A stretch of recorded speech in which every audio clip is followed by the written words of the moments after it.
Friends welcome to my YouTube channel. Friends, जिन लोगों ने डीडीए की first come first serve scheme के फेज़ 4 में फ़्लैट की बुकिंग कर ली है, उनके लिए अगला स्टेप है फ़्लैट की पेमेंट करना। अरे भाई, डिमांड लेटर आया तो फ़्लैट की पेमेंट तो करेंगे ना। तो डिमांड लेटर आया है तो उसके अगेंस्ट में आपको फ़्लैट की पेमेंट करनी है।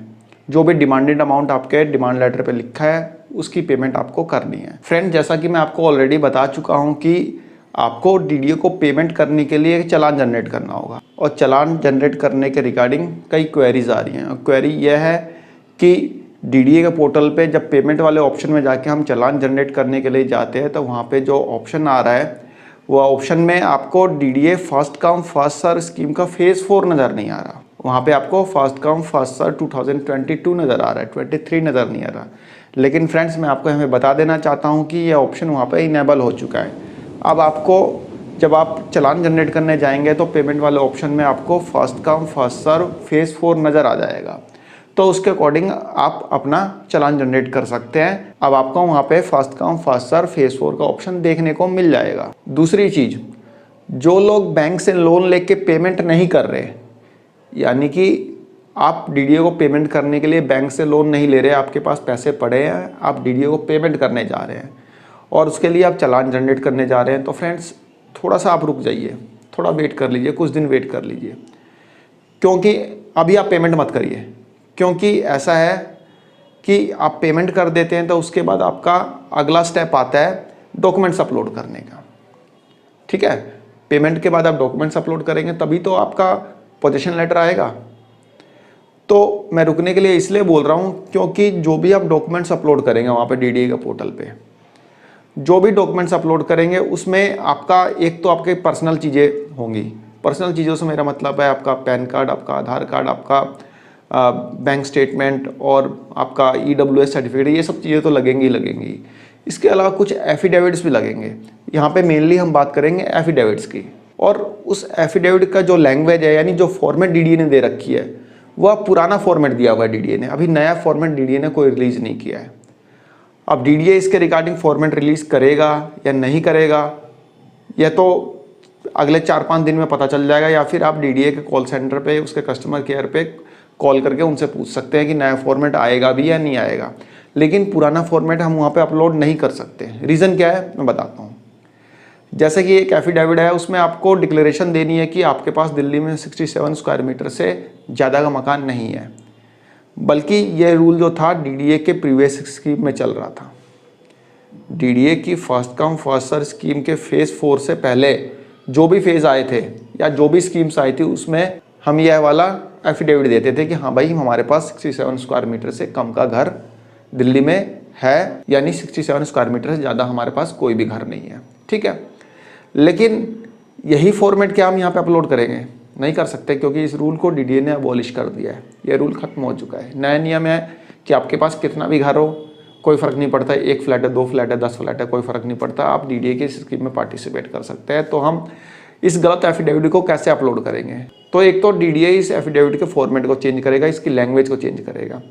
अब क्या डीडीए लैंग्वेज, कोई ऑफिशियल लैंग्वेज डीडीए की क्या रहती है, ये तो डीडीए जब तक फॉर्मेट रिलीज़ नहीं करता तब तक पता नहीं चलेगा। तो इसलिए मैं कह रहा हूँ 5-7 दिन रुक जाइए, या फिर डीडीए की तरफ से कोई ऑफिशियल जानकारी आ जाने दीजिए, या फिर आप पता कर लीजिए।